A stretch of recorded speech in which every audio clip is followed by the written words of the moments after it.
Well, the green scam is being further exposed and it's going to make you cold and poor. It's been revealed that homeowners who made their houses energy efficient were targeted by government-backed research designed to discourage them from turning up their heating. Visual clues and behavioural nudges were proposed to move people towards so-called greener habits, such as using colour signals on smart meters to indicate higher heating use or placing stickers on new boilers to influence behaviour. This shows how dangerous nudge theory is and how the green agenda is really all about control. Well, I'm joined now by a friend of the programme and climate journalist Donnachadh McCarthy, and my panellists Robert Goodwood and Lord Cryer. Donnachadh, thank you very much for coming in. This is quite sinister, isn't it, that they use the smart meters to try and control people's behaviour. It's why I've never wanted to have a smart meter, because I've always thought it's an attempt to stop you using electricity when you want to use it. It's basically a behaviour control mechanism. This is a hilarious story in the Telegraph about a Tory proposal. I know, it was a Tory thing. It was Tory research. That nobody ever said they would run with it. The actual thing about smart meters, there was a Tory decision in 2011, which was a good idea, because what it does, it helps people monitor their electricity use and reduce it.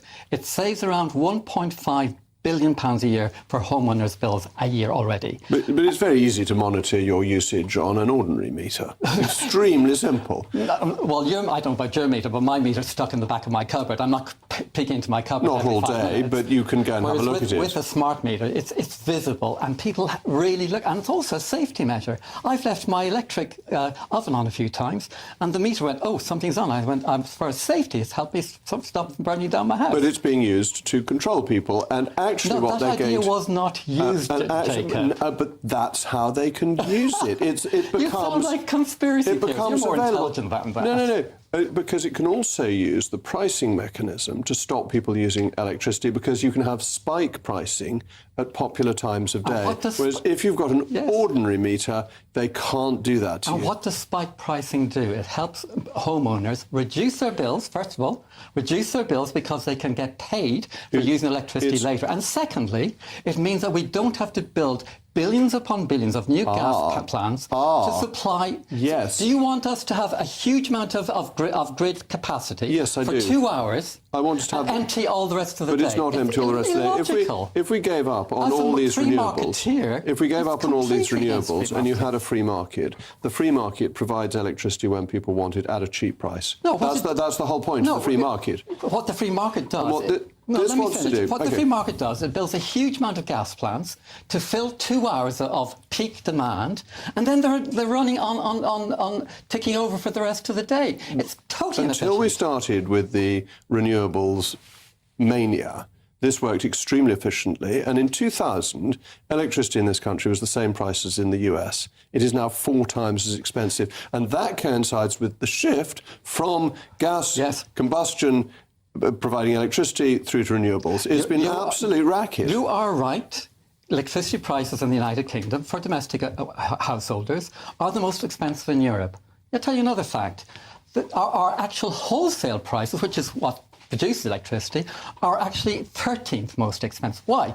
Because the Tories put on around a plethora of brown levies that hammer homeowners and bring the bill from £500, £600 to £1,700. But these levies are put on to pay for the renewables, to subsidise the wind farms. The latest agreement on wind farms has agreed a price per megawatt hour that is more expensive than it is from gas, even when you've had a spike in the gas price. I love this. This is a Coutinho scam. Basically what she's saying, she's comparing new renewables with old gas, rather than comparing new renewables with new gas. And new gas is 140 per megawatt, and new wind is £89 per megawatt. New gas, if it's used the whole time, is much, much cheaper. The thing that makes gas expensive is that you have it as backup to renewables.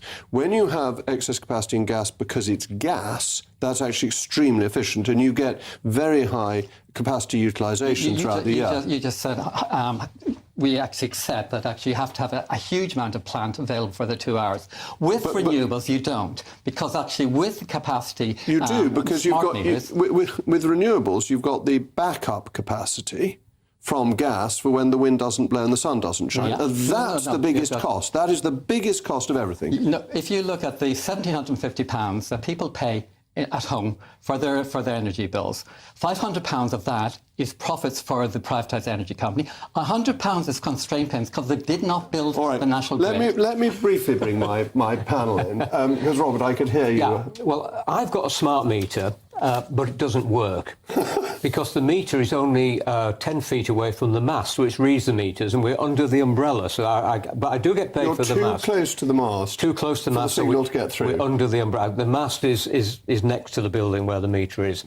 However, my son has a smart meter, and he loves it because we actually pay wind generators not to produce. He can get free electric on a Sunday, so he puts his washing machine on a Sunday, so he gets free electricity, because it's cheaper for them to give him free electricity than to pay the wind guys not to produce. But this is crazy economics. Well, yes, yeah, it is. I mean, that's the problem, isn't it, John? There's just crazy economics, which is why our industrial electricity is now 4 times the cost of the US. Yeah, it is. I mean, that's got to be brought down. But I'll defend smart meters. We've had a smart meter for quite a while, and it's. I really struggle to see smart meters as this Orwellian plot with Ed Miliband sat in his office just at What he's doing. He's sitting waxing there. his moustache, probably just Stroking his white cat. change somebody to a railway line. And you mentioned spike pricing. That's been with us for years. I remember years ago, I used to put the washing machine on a timer so that it would be at night when it was cheaper. Well, there was Economy 7. It actually wasn't cheaper because I'd put it on at night, then forget about it. 2 days later, go back and think, oh, I better put it on again. Anyway, but that's my failing. But the other advantage of smart meters is it's hugely positive for British innovation.